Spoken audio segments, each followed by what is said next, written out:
Muy buenos días, estimados amigos, estimados colegas. Bienvenidos a este primer foro de Summit. Es un honor tenerlos aquí, es un honor tener a todos nuestros profesores invitados que sabemos que tienen tiempos cortos para poder estar presentes y ustedes mismos también nos están destinando un día de su trabajo que sabemos que es pesado. De antemano ofrezco disculpas porque es una agenda muy apretada, ya escuché por ahí algunos comentarios de críticas saludables, pero yo sé que ustedes pueden, yo sé que finalmente tienen buena capacidad como para poder retener durante todo el día esta información. Y bueno, esto lamentable también es por la situación de los vuelos que a veces nos limitan también los periodos en donde podemos nosotros hacer que puedan arreglarse todos los vuelos de ustedes. Además del gusto de recibirles, quiero comentarles que este primer proyecto, que es una idea que surgió el año pasado y que afortunadamente tengo el apoyo de todos ustedes en relación a el poder desarrollar ideas nuevas y poder optimizar un poco la información que se va gestionando todos los años, que nos hace tan difícil el ejercicio clínico de poder integrar la información para poder hacer una mejor práctica clínica. Y este primer proyecto, que es el proyecto Summit, justamente tiene esa idea, concentrar en uno o en dos tópicos, particularmente el tiempo, tratar de optimizarlo a través de la gente que justamente son los que llevan la batuta a nivel internacional del manejo de este tipo de tumores y hacerlo de manera interactiva para que ustedes directamente a través de casos clínicos y comentarios puedan también tener una buena interacción con el equipo de expertos. Adicional a esto, quisiera también hacer mención a algunos detalles que han sido inquietudes constantes de algunos de ustedes en pláticas que hemos tenido incluso de pasillos. Algunas de las situaciones, por ejemplo, en relación a la situación de las membresías y las cuotas anuales que nuestros socios eventualmente tienen de adeudo y vienen arrastrando tiempo atrás.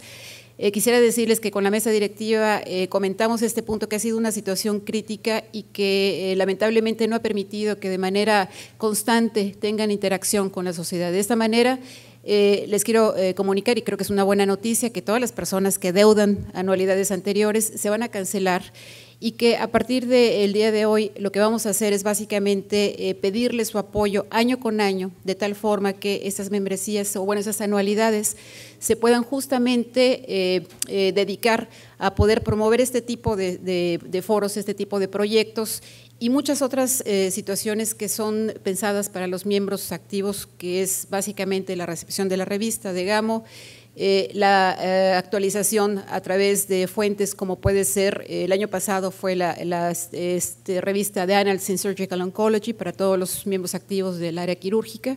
Esperemos que este año podamos llegar a un buen contrato con UpToDate para que sea disponible para todos los socios activos y algunas otras situaciones como justamente este tipo de foros. Recuerden que este proyecto, si bien tenemos afortunadamente el apoyo de las compañías farmacéuticas y que nos han brindado también la confianza de poder hacerlo, pues tenemos la situación de que es un proyecto de la sociedad, pensado por gente de la sociedad y con el sentido académico estricto y restringiendo muchas veces lo que sabemos que es importante para la industria, que son toda la parte comercial. Entonces, esto justamente es para ustedes, para los socios, y queremos que como este modelo se pueda seguir brindando mucho apoyo en un futuro para ustedes. Algunas otras situaciones que también hemos echado en marcha son algunas situaciones de cambios internos dentro de la sociedad, que seguramente pronto les daremos a conocer cómo van a funcionar, pero bueno, creo que las cosas van a ir bien. Dicho esto, además de darles la bienvenida a todos ustedes, quiero hacerles mención al sistema que vamos a utilizar en este día y el de mañana, que es básicamente el empleo de todo el sistema interactivo con iPads. Ustedes tienen en su mesa directamente un iPad, este iPad lo van a poder utilizar durante las sesiones, es un iPad para que tengan la oportunidad de ver la presentación en aquellas que fueron entregadas a tiempo, que es la gran mayoría, y tenemos, como ustedes ven en la pantalla, un icono del lado izquierdo superior, que es esa personita con un globito de color naranja, que toda vez que ustedes lo toquen va a abrir una ventana y van a tener la oportunidad de hacer una pregunta directamente y por favor les pido que una vez que hagan la pregunta presionen Send para que el coordinador que ahora voy a presentar pueda tener la oportunidad de recibir las preguntas. Tendremos un espacio para las preguntas y por supuesto queda la posibilidad de que tengan comentarios también directos si así lo desean. En el caso de los profesores que hablan inglés, les voy a pedir que de todos modos los comentarios y preguntas las hagan en español porque tenemos un sistema de traducción que va a estar funcionando hoy y mañana. Y finalmente, la situación de todas las presentaciones que ustedes están viendo están siendo videograbadas y esas videograbaciones, que probablemente muchos de ustedes no lo sepan, están activas y están para consulta constante en el portal y en la página de la sociedad, y esto sucede desde hace 2 años. Es un elemento que nos dimos cuenta que probablemente no se haya dado a conocer a muchos de los miembros, entonces utilicen el portal. Hay un sitio en donde todas estas pláticas y estas charlas las pueden volver a ver de forma constante. Pues siendo esta la situación, quiero presentar a nuestro coordinador esta mañana, al doctor José Luis Aguilar. Conocen ustedes al doctor, él es oncólogo distinguido, oncólogo médico distinguido, trabajando en el Instituto Nacional de Cancerología, es subdirector de Medicina Interna, obviamente es una persona muy activa en muchos eventos de este tipo.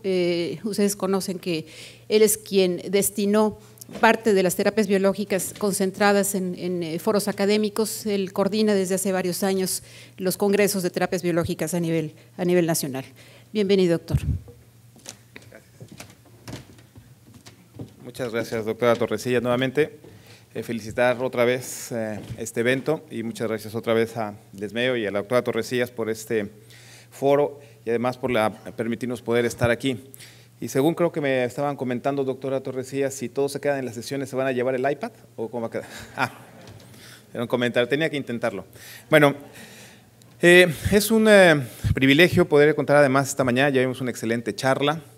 Todavía nos debe otra, el doctor Maroto, y vamos a tener también algunos ponentes también muy reconocidos en mucha experiencia, los hemos visto en varios foros, muchos de ellos los conocemos platicando con ellos, experiencias, y en esta mañana tendremos a un grupo muy importante de la península ibérica, donde será el doctor Foncilla, nosotros lo presentaremos, al doctor Maroto nuevamente y al doctor Castellano, que de alguna manera en este grupo, no sé cuántas veces se reúnan ustedes en España para platicar, pero por ahí les damos la oportunidad para poder intercambiar sus opiniones y creo que esto va a ser muy enriquecedor.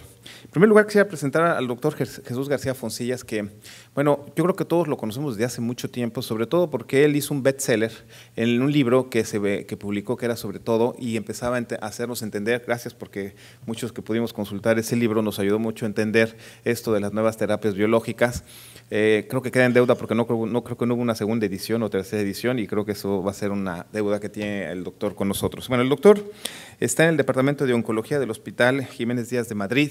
Él tiene muchas publicaciones, ha trabajado mucho en el desarrollo de la biología molecular y el desarrollo de cáncer. Muchos de sus trabajos han sido generalmente, por lo que tengo entendido, incluso en cáncer, ha sido un poco en cáncer de riñón, ha sido un dato muy importante y sobre todo entender mucho de los conceptos de señalización que de 1900, digamos, este nuevo siglo a la fecha realmente ha sido un verdadero boom. Y simplemente para no entretenernos más, nada más quiero hacer una introducción de lo que pasó. No, doctor, pasa, por favor, ya. Que desde el 2004 a la fecha, parece mucho tiempo, pero muchos de los que están aquí son jóvenes y estaban todavía en la residencia. Muchos de nosotros estábamos ya en otra área de la oncología.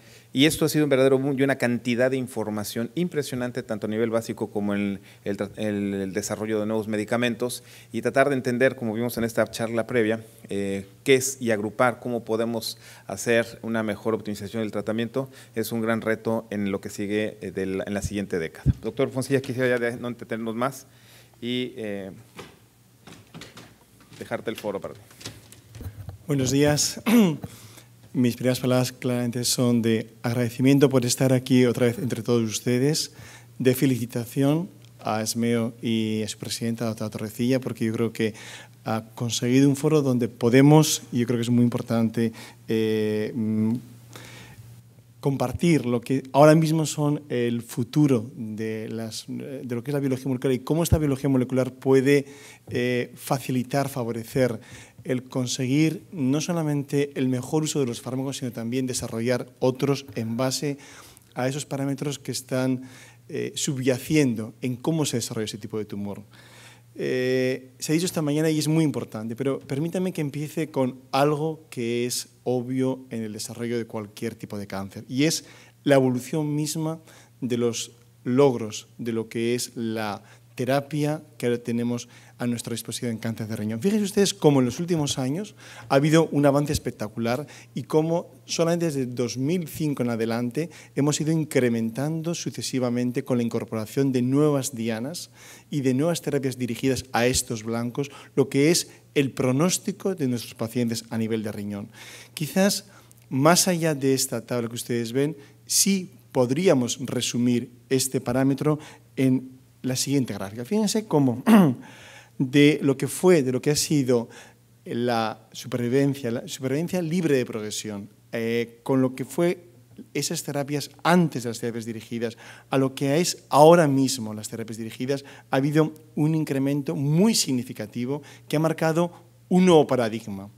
Pero más allá de este nuevo paradigma, hay que profundizar en esa pléyade de distintas entidades que componen lo que es el cáncer de riñón. Como saben ustedes, ahora mismo, dentro de lo que es esa entidad, que es el cáncer de riñón, tenemos todo un conjunto de variantes. Ahora mismo posiblemente más definidas por parámetros histológicos, por parámetros histopatológicos, y donde cuando profundizamos un poco más hay distintas vías. Saben ustedes que tenemos tumores que son de células claras, tumores no de células claras, donde podemos incorporar distintos subtipos, fundamentalmente el tipo papilar, el tipo cromófobo y el oncocitoma. Pero detrás de cada uno de estos subtipos hay distintas razones moleculares. Y hoy también sabemos que no son iguales todos los tumores de células claras, como no son iguales los tumores papilares, y también es verdad que lo que subyace detrás de la variante cromófoba o del oncocitoma es distinto. Y tenemos que aprovechar los distintos parámetros moleculares biológicos para intentar identificar grupos de pronóstico distinto y abordajes terapéuticos distintos. Vamos a empezar con el primero. Fíjense, este es el carcinoma de células claras.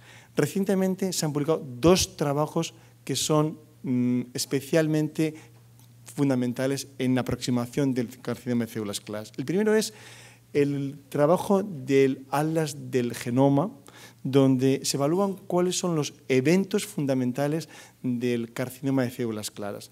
Y fíjense cómo fundamentalmente hay tres aspectos que les voy a destacar. Uno, en relación con metabolismo. Y ahí el parámetro fundamental es VHL. Dos, parámetros del control de la expresión génica global. Y ahí tenemos un conjunto de genes que analizamos punto por punto, como son fundamentalmente los miembros de un complejo que es el complejo SWI, que está formado por PBRM1 y por PAP1. Y el segundo y el tercer elemento fundamental en este conjunto, en estas distintas variantes, es que en el carcinoma de riñón hay alteraciones que afectan a nivel cromosómico. Este es uno de los trabajos. El segundo, este fue publicado en Nature, el segundo fue publicado en Nature Genetics. Va en la misma línea y llega a las mismas conclusiones. Es un análisis molecular integrado donde los tres pilares fundamentales que hace referencia son, primero, a aspectos de metabolismo, cuyo epicentro es VHL. Dos, control de la expresión génica, en la misma medida PBRM1 y PAP1. Y tres, alteraciones cromosómicas. Pero algo que es muy claro y que llama la atención en lo que es el carcinoma renal, a diferencia de otros tumores, es cómo se producen las alteraciones cromosómicas. Estas alteraciones pueden ser de dos tipos, que afecten a una gran estructura de un cromosoma o que sean focales. Y en el contexto del carcinoma de riñón, las alteraciones cromosómicas, como pueden ver en esta gráfica, son fundamentalmente, afectan a zonas globales de zonas de un brazo del cromosoma. Y es verdad que en esta situación el cromosoma fundamental que abre lo que es la patogenia de lo que es el carcinoma renal es el cromosoma 3P. Otro punto importante es que lo que encontramos de alteraciones a nivel genético, que además se correlacionan con alteraciones a nivel cromosómico, también se ha demostrado recientemente que tiene su correlato en otras estructuras como son los microRNAs. Miren, estos son los perfiles de los microRNAs que clasifican a distintos subtipos dentro del carcinoma papilar y del carcinoma de células claras. Pues siguen el mismo patrón. Vamos a profundizar en estas alteraciones. Como les decía, tenemos dos grandes grupos a nivel genético. Uno, a nivel de lo que es el complejo del metabolismo, cuyo epicentro es VHL, y dos, en relación con la expresión génica. Y a nivel de lo que es ese gen que es VHL, es el punto fundamental que arranca lo que es el desarrollo del carcinoma de células claras.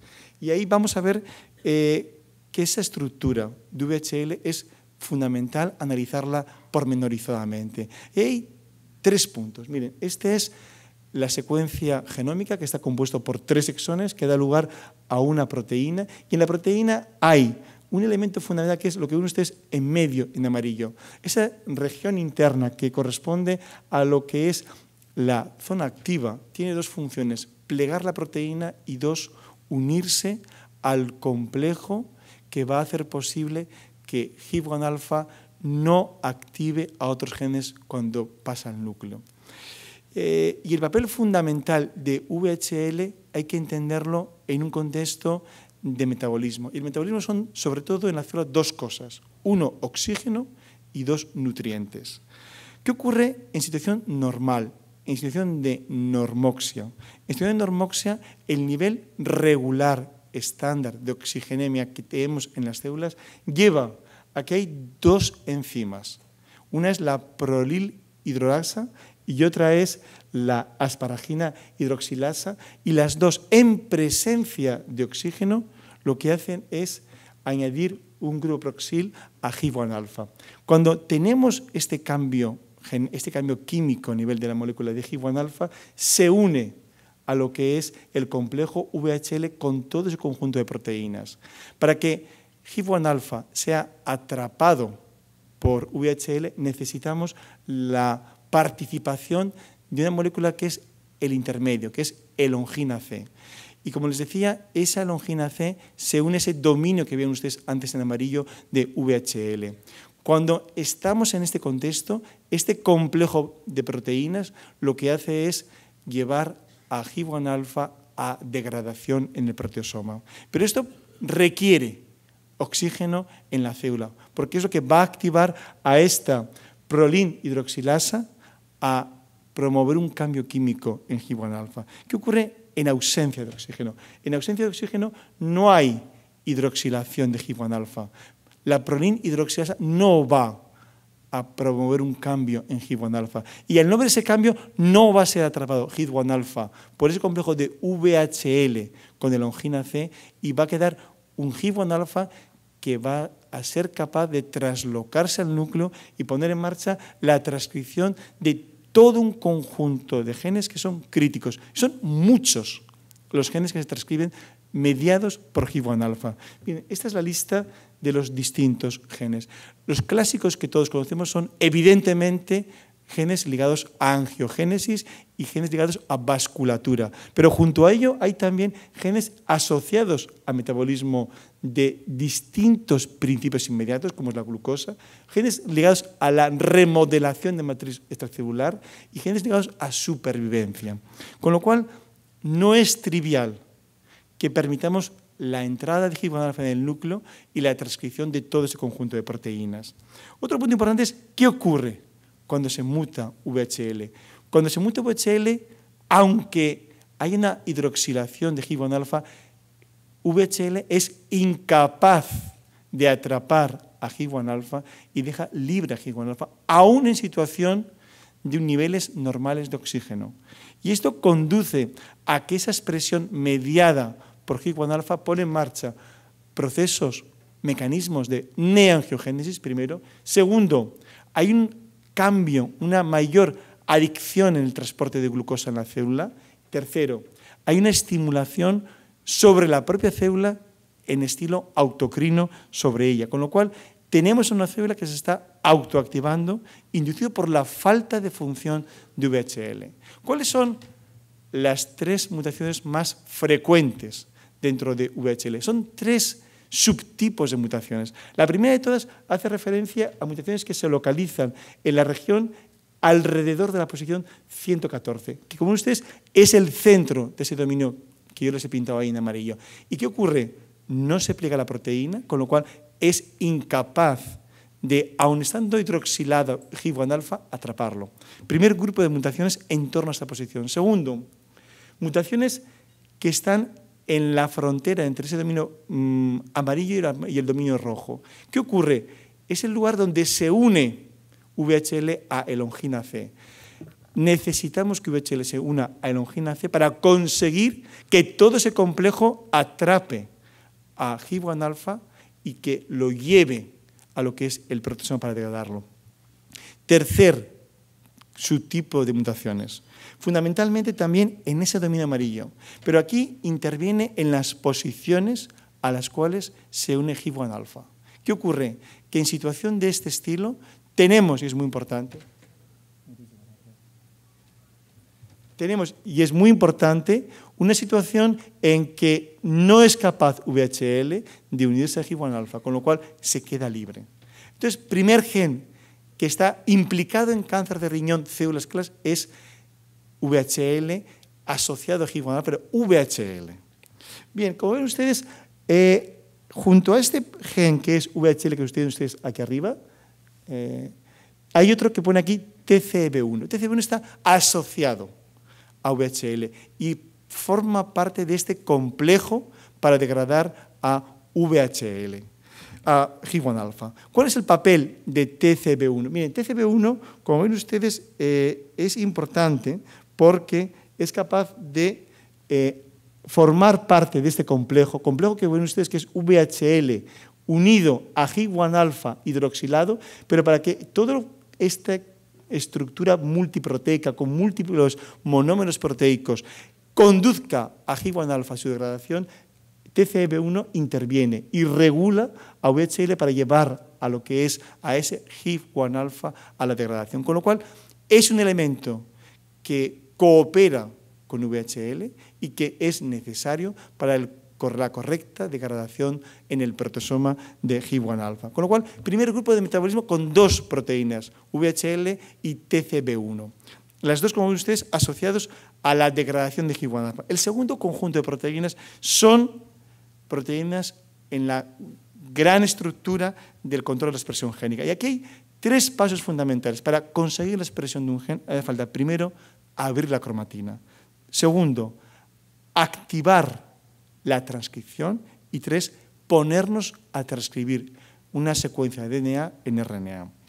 Como les decía, esto forma parte de un complejo que es el complejo SWI-NF. Este complejo se describió por primera vez en levaduras. Y es un complejo que su nombre hace referencia a las condiciones de cultivo de levaduras en las cuales se describió. Y es un medio de cultivo que era rico en sucrosa y que llevaba a la no fermentación de las levaduras. Bien, ¿qué hace este complejo? Bien, este complejo es el que abre la cromatina y el que hace que aquella zona de cromatina que se ha abierto se transcriba. Y para que se abra la cromatina, este complejo está formado por distintos grupos de proteínas. Y hay BPRM1, también conocido como BRG1, forma parte de este complejo. Es decir, permite incrustarse en las histonas, abrir la estructura, dejar una zona elongada de DNA para que a continuación entre la maquinaria de transcripción a transcribir. Primer proteína, PBR1, también llamado como BIRG. Segundo proteína es BAP1. BAP1 interviene en tres aspectos fundamentales. Uno, primero, en abrir la cromatina, porque forma parte de este complejo. Segundo, en que al mismo tiempo evita que vuelva a replegarse la cromatina. Y tercer aspecto, muy importante de BAP1, interviene en la reparación de la rotura de doble cadena del ADN. Con lo cual tenemos dos proteínas del complejo SWI-SNF, que son BPRM1 y BAP1. Pero ahí falta la tercera proteína. Y la tercera proteína es SETD2. SETD2 se llama también HiPB. HiPB es este que ven ustedes aquí, este círculo en color añil violeta, que es parte del complejo de la holoenzima RNA polimerasa 2, que es quien va a transcribir el DNA en RNA. Con lo cual, todo el complejo que va a permitir la transcripción es crítico en la puesta en marcha de la patogenia del cáncer de riñón de células claras. Y eso también tiene otro punto importante, y es que no es igual que se mute uno y otro. Miren, cuando hay alteración basada en BAP1 o en PBRM1, los genes que se activan dan lugar a genotipos y fenotipos distintos. Y esto tiene trascendencia a nivel clínico, porque la supervivencia no es igual. Aquí los casos en los cuales hay mutación en PBRM1 tienen mejor pronóstico, con una media de supervivencia global de 5.4 años, en BAP1 justo en la mitad, en 2.5 años, y cuando están los dos mutados es de muy mal pronóstico. De hecho, recientemente también se ha visto que mutaciones en BAP1 a nivel germinal pueden ser responsables, y esto es muy importante, de la presencia de predisposición genética a carcinoma de riñón. ¿Cuál podría ser la secuencia en la adquisición de estas mutaciones? Miren, la secuencia posiblemente es que se inicia con una alteración por mutación intragénica en VHL.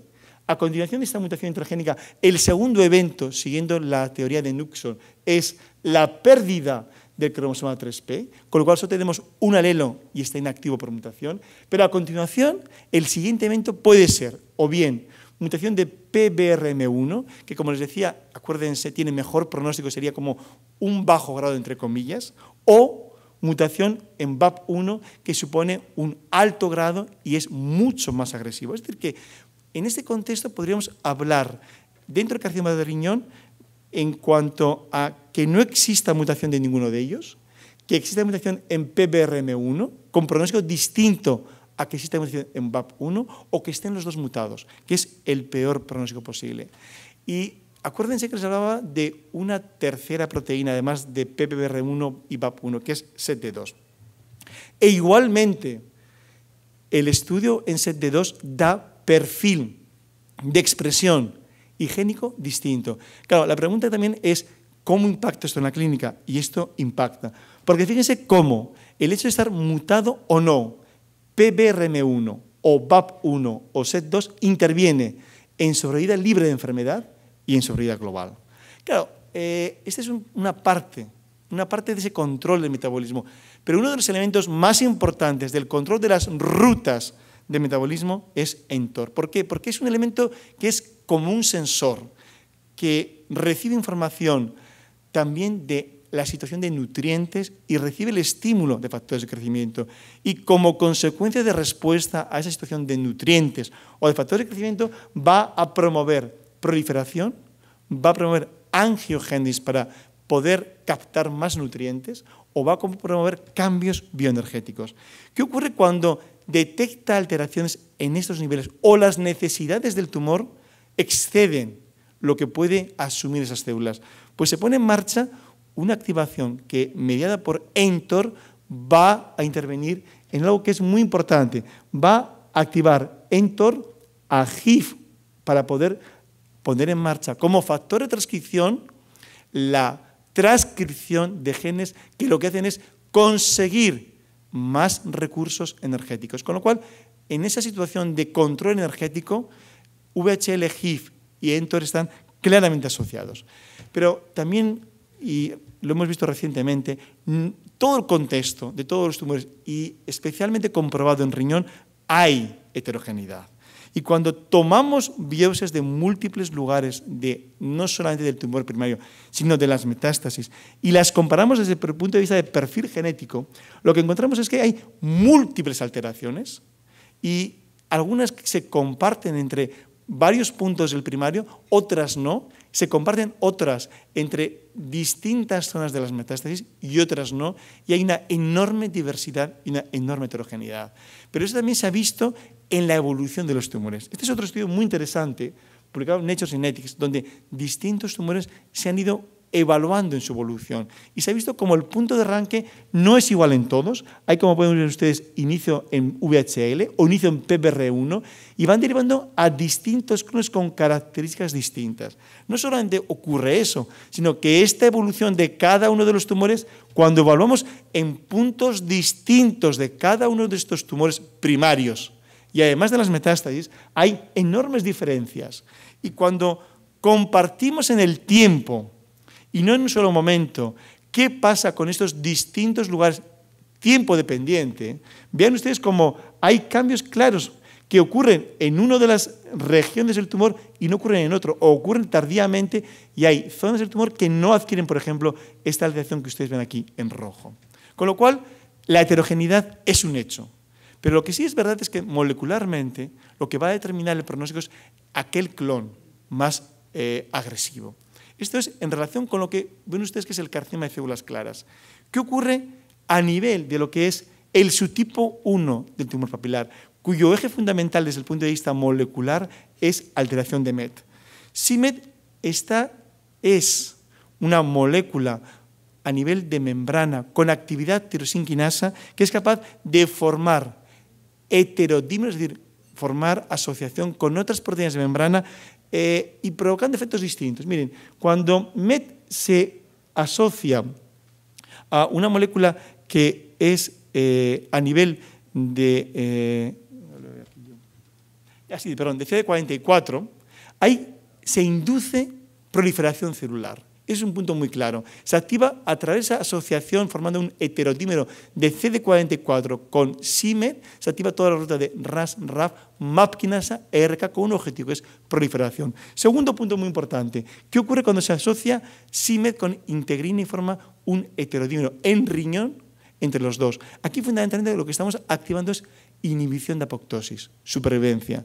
Pero esto es siempre con la llegada de ligando. Es decir, es un procedimiento, es un mecanismo ligando dependiente. El ligando de c-MET es el Hepatocyte Growth Factor, HGF.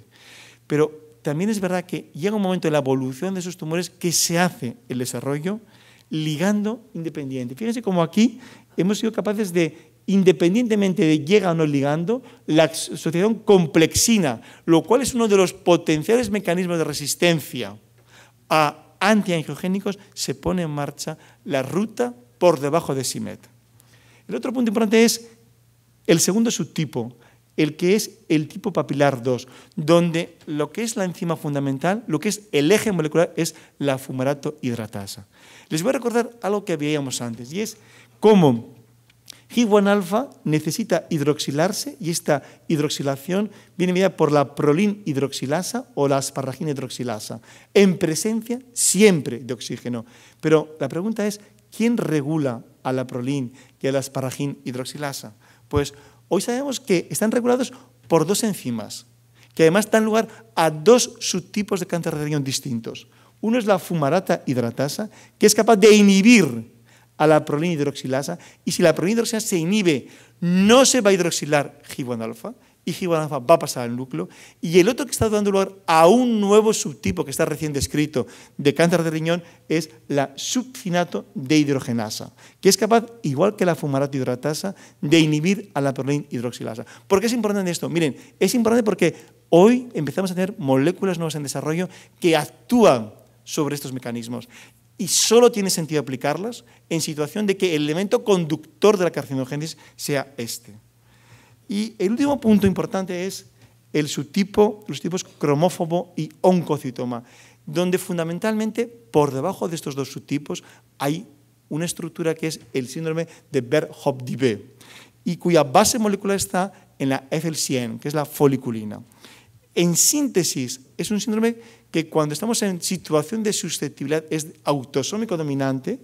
Este síndrome mapea en la región 17P y da lugar en función a dos subtipos, al cromófobo aproximadamente en el 23-34% o en la mayor parte de los casos a oncocitoma. ¿Qué es lo que hay? ¿Por qué es importante? ¿O dónde regula la foliculina? Miren, la foliculina es, en situación normal, que la ven ustedes aquí, FLCN, cuando está activa y en secuencia nativa fosforilada, es a través de AMP quinasa un inhibidor de mTOR, con lo cual está regulando la actividad de mTOR para que no ponga en marcha la traducción de proteínas que regulan la HIF1-alfa. Pero ¿qué ocurre cuando se muta?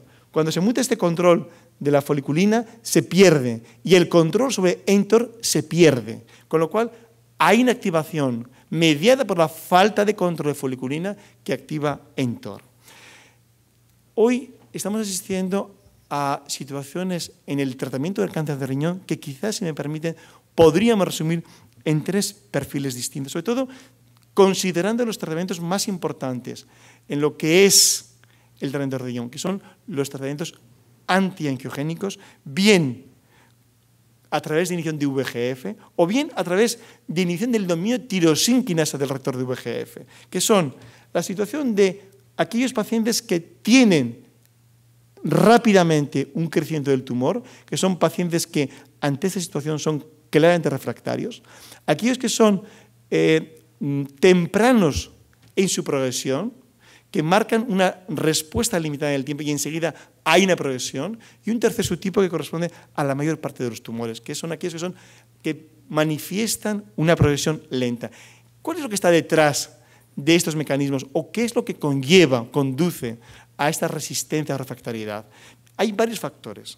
Primero, un primer grupo ligado a qué ocurre cuando inhibimos uno de los múltiples mecanismos de antiangiogénesis. Esto ya lo escribió Douglas Hanrahan, que demostró cómo cuando inhibimos VEGF, el escape que tiene la célula evidentemente es poner en marcha a otros factores de transcripción. Y fundamentalmente son 2. Uno a través de los factores de crecimiento fibroblástico y otros a nivel de otras moléculas proangiogénicas como es PIGF.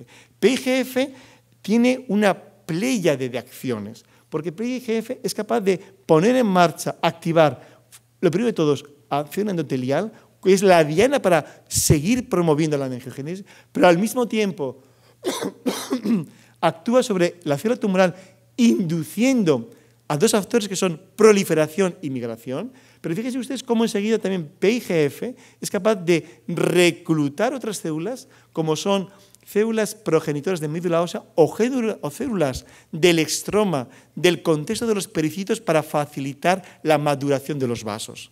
Junto a PIGF, el otro elemento que se activa es los factores de crecimiento fibroblástico. ¿Por qué? Porque fíjense cómo cuando activamos FGF como escape a una acción de inhibición de VEGF, estamos activando en forma paralela y cruzada mecanismos que llevan a la reorganización del citoesqueleto y a la activación génica que en última instancia promueve la neoangiogénesis.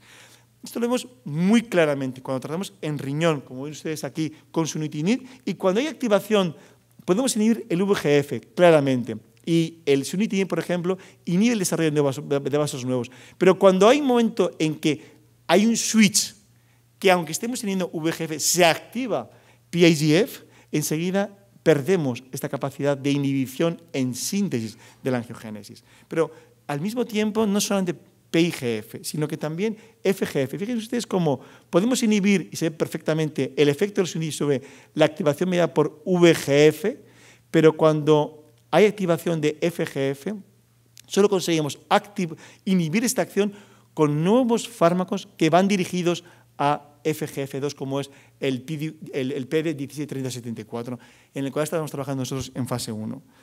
Otro punto importante es, segundo mecanismo, citoquinas. Y la citoquina fundamental que media la resistencia en angiogénesis es interleuquina 8. E interleuquina 8 tiene 2 papeles. Uno, capaz de activar al endotelio e intervenir de manera muy clara induciendo la transición epitelio-mesénquima. Y esto tiene otro papel, que es la capacidad de captar otras células que van a ser elementos constructores de neovasos.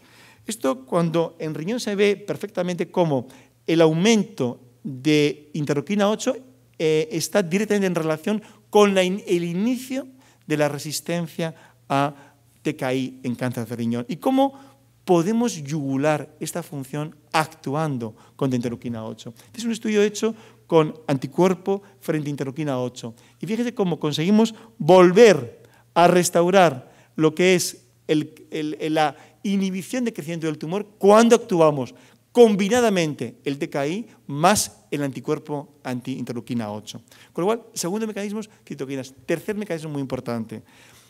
Hay un momento en el que la pérdida del control a los TKI está asociada a un fenómeno que es la transición epitelio-mesénquima. Saben ustedes que esa transición consiste en que se pierden características fenotípicas de célula epitelial y adquieren características mesenquimales, lo cual no solamente es un cambio fenotípico, es un cambio funcional, porque ese cambio se asocia a lo que es una capacidad de migración y de invasión.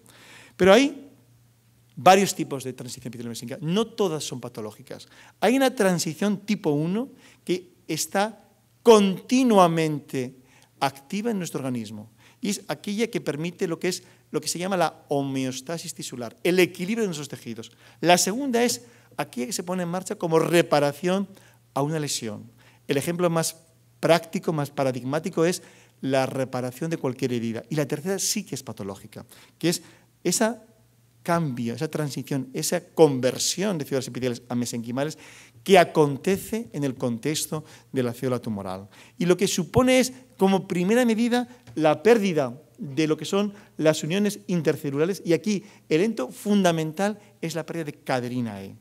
La regulación de esta transición epiteliomesénquica en el tumor podríamos plantearla bajo dos distintos grandes epígrafes para clasificarla. Primero de todo es en función del efecto en la cadherina E, y es cómo actúa en el promotor, que es o bien porque estamos reprimiendo directa o indirectamente la expresión de cadherina E. Y el segundo es el tipo de estímulo que lleva a esta inhibición de cadherina E, que puede ser externo, promovido por el microambiente, o dos, interno, por distintos factores como es el TGF-beta o mutaciones génicas. Pero hay una red que se pone en marcha cuando esto ocurre. Este es lo que se llama el core.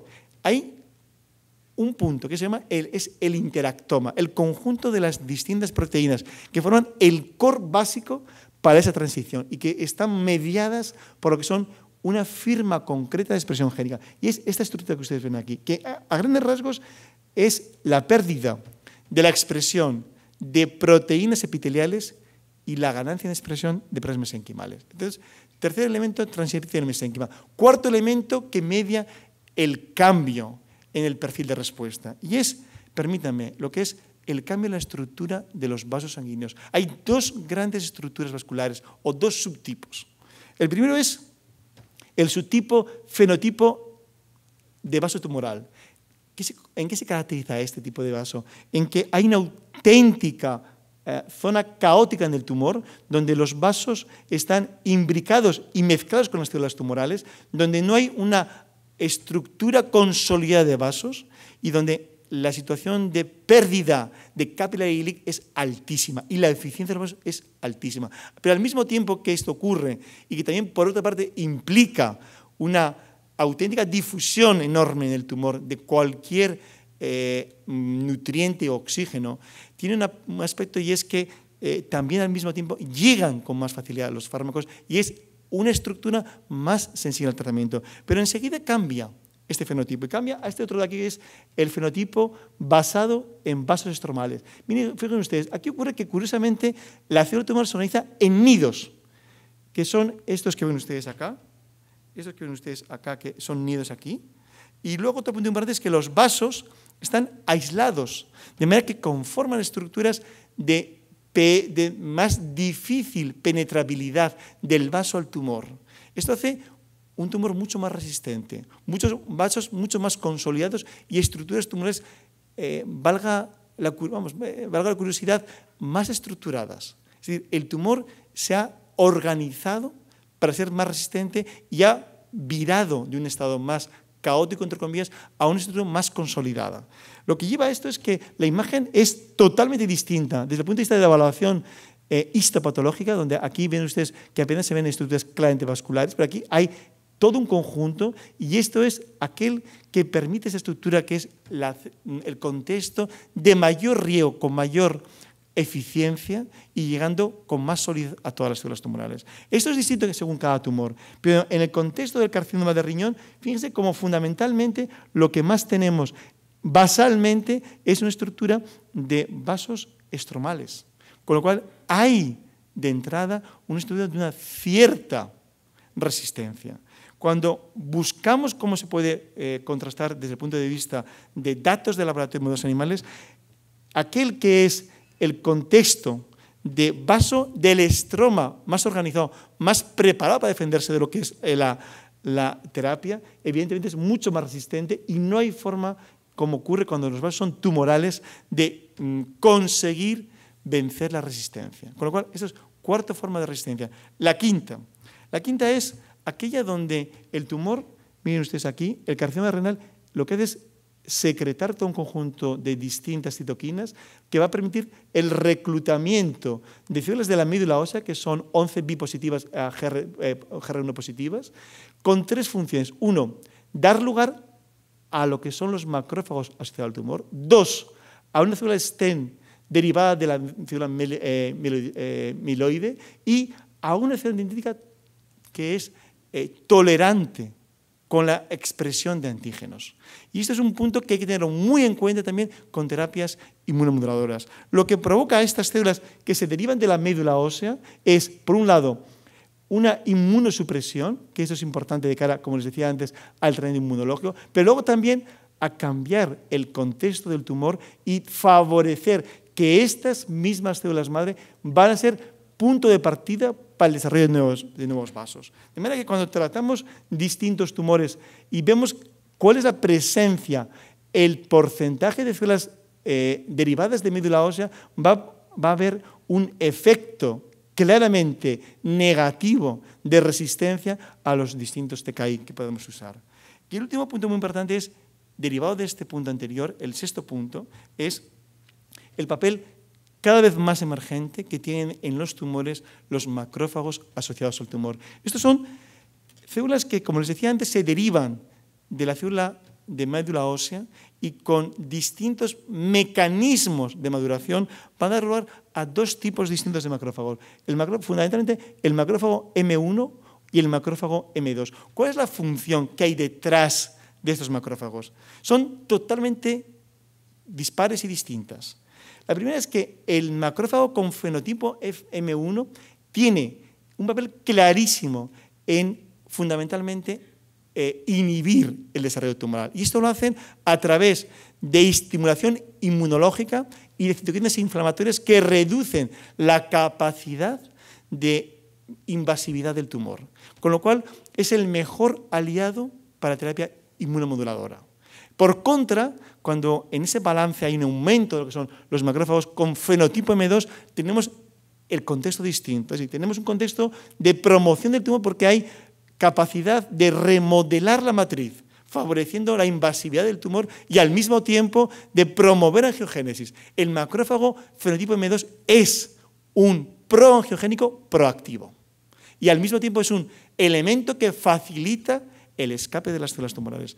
Pero, junto a la parte negativa, permítame, hoy tenemos ya datos de poder utilizar estas figuras desde el punto de vista terapéutico. Y en ese sentido, fíjense cómo tenemos distintas opciones que en base a lo que están expresando esos macrófagos, sobre todo M1 para promoverlos y M2 para inhibirlos, tenemos acciones terapéuticas. Y el hecho de caracterizar estos macrófagos en el tumor puede ayudarnos a buscar en esa toma de decisión terapéutica cuál puede ser la mejor aproximación.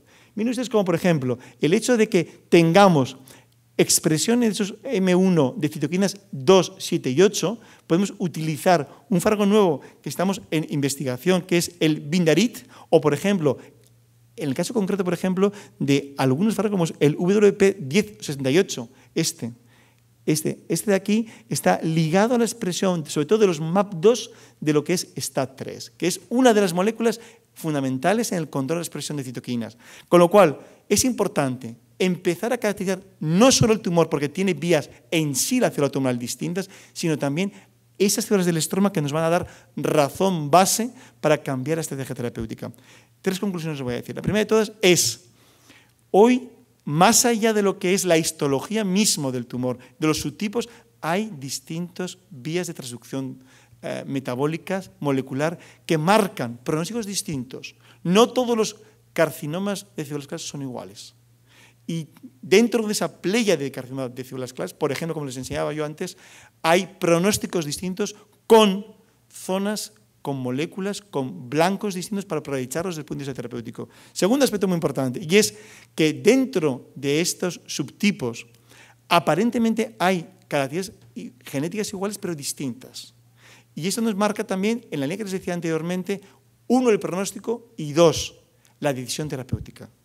Y el tercer punto, hay muy distintos mecanismos desde el punto de vista de qué es lo que está detrás de la resistencia. Pero algo que es muy importante es conocer cuál es el mecanismo, porque la decisión de cuál es la segunda línea, la decisión correcta y que mejor resultado nos va a dar es en base a qué es lo que está promoviendo desde el punto de vista conductor esa acción de resistencia, de progresión de la enfermedad. Y por tanto, tenemos que empezar a incorporar este conocimiento y estos datos en esa decisión terapéutica.